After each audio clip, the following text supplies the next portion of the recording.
جمیلہ آپا نے آسان کام سمجھ کر اسے برتنوں سے ہٹا دیا اور جھاڑو پکڑا دی تھی۔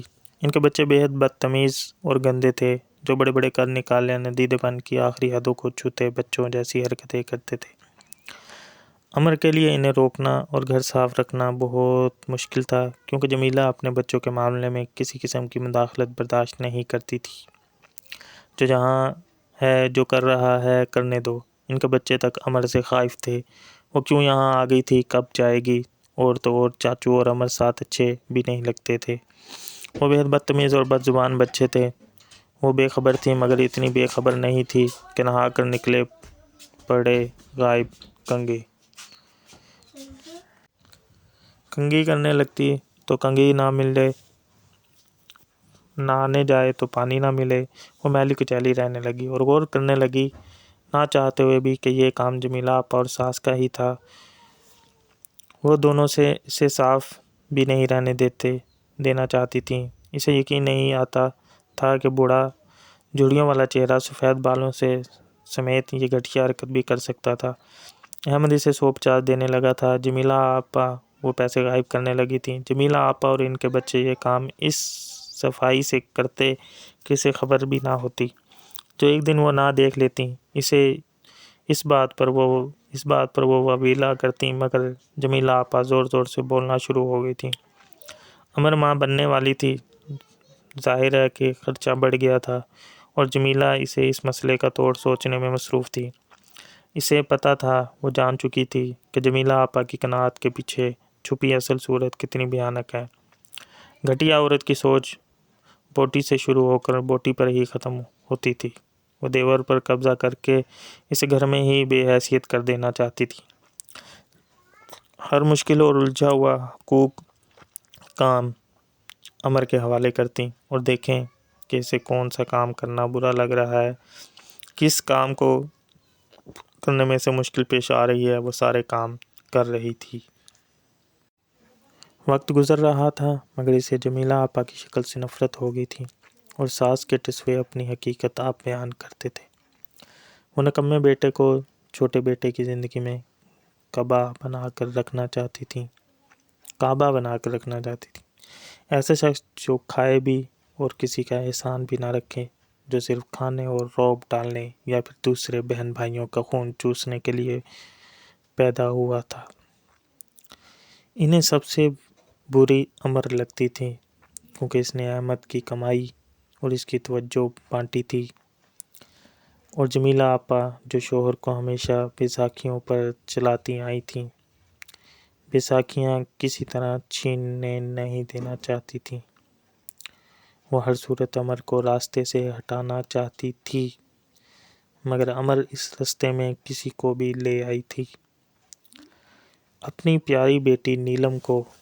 وہ اور نیلم اب دو تھے۔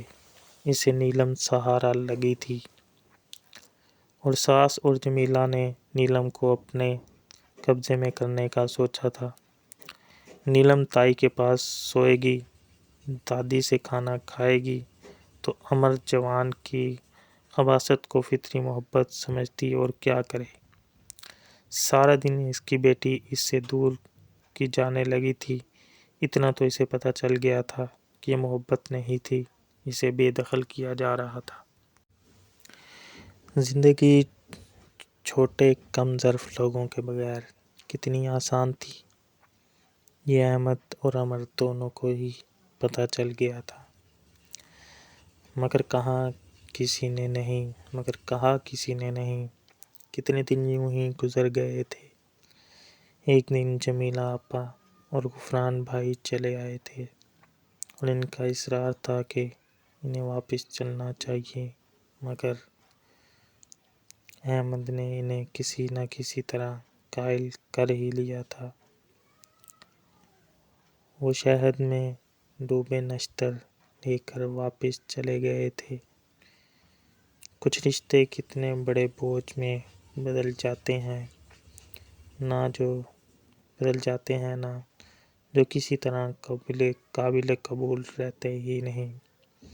کاش وہ دوسروں کے ساتھ جینا سیکھ جاتے، خود جیتے اور دوسروں کو بھی یوں جینے دیتے ان کے پورے حقوق دیتے۔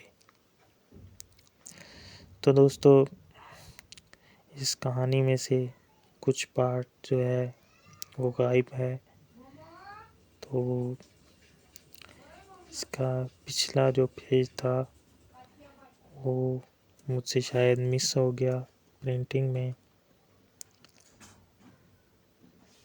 اس کا سٹوری میں جو ہے آپ کو ویسے ہی بتا دیتا ہوں کہ کیا ہوا۔ عمر نے اور احمد نے یہ سب دیکھتے ہوئے اپنا گھر چینج کر لیا تھا اور الگ کر لیا تھا، جس کی وجہ سے وہ الگ رہنے لگے تھے۔ اس کے بعد